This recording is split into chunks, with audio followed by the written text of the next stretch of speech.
Hello बच्चों, आज का हमारा टॉपिक है इलेक्ट्रिक फील्ड। अब देखिए डेफिनेशन में क्या लिखा है। Due to a given charge as the space around the charge in which electrostatic force of attraction और repulsion due to charge can be experienced by any other charge. तो इसमें लिखा है ड्यू टू गिवन चार्ज, कोई एक charge दिया गया है एज द स्पेस, जो कहाँ रखा गया है, स्पेस अराउंड द चार्ज, किसी चार्ज के चारों तरफ कोई दूसरा चार्ज रख दिया जाए, space around the charge in which, जिसके कारण इलेक्ट्रोस्टैटिक फोर्स ऑफ अट्रैक्शन या रिपल्सन को हम क्या करेंगे, एक्सपीरियंस करेंगे।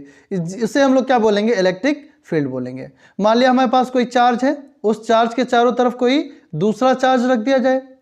अब भाई दूसरा चार्ज रख दिया जाएगा, या तो हम एक्सपीरियंस करेंगे पॉजिटिव चार्ज की वजह से। मान लिया हमारे पास कोई एक चार्ज रखा है, सपोज कर लेते हैं एक प्लस का चार्ज क्यों रखा गया। देखो इसके चारों तरफ में अगर हम प्लस का चार्ज रखेंगे तो ये किस तरीके का फोर्स को एक्सपीरियंस करेगा, प्लस चार्ज और प्लस चार्ज का एक्सपीरियंस करते हैं, फोर्स ऑफ रिपल्सन। अब इनके बीच में क्या लगेगा, फोर्स ऑफ रिपल्सन लगेगा, ठीक है।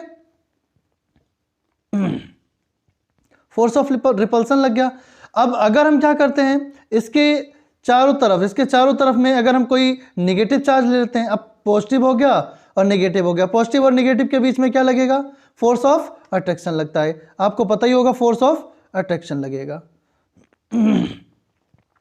तो आपके समझ में आ गया होगा, अगर कोई चार्ज रखा है उसके चारों तरफ में कोई दूसरा चार्ज रख दें, जिसकी वजह से या तो अट्रैक्शन फील करेंगे या रिपल्सन,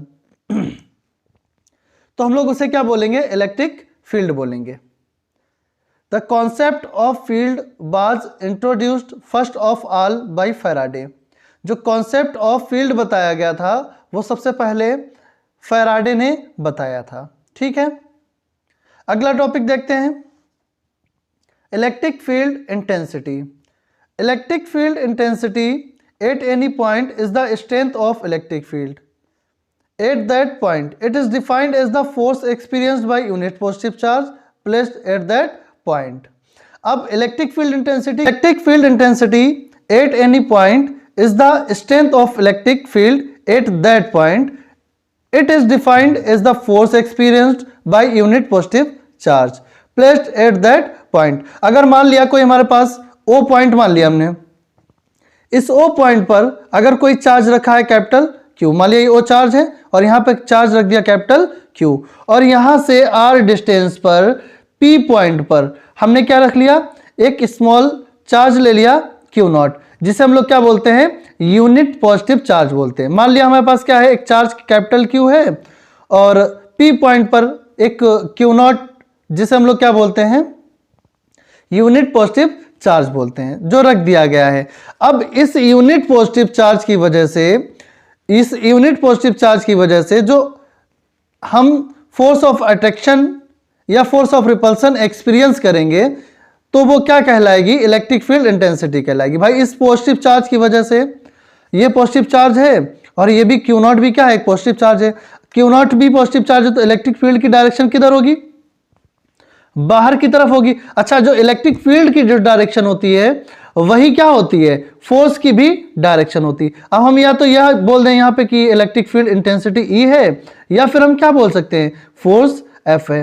ये क्या कहलाती है, किसी यूनिट पॉजिटिव चार्ज की वजह से जो एक्सपीरियंस करते हैं हम लोग फोर्स को या इलेक्ट्रिक फील्ड इंटेंसिटी के स्ट्रेंथ को, इसी को हम लोग बोलते हैं इलेक्ट्रिक फील्ड इंटेंसिटी बोलते हैं, ठीक है।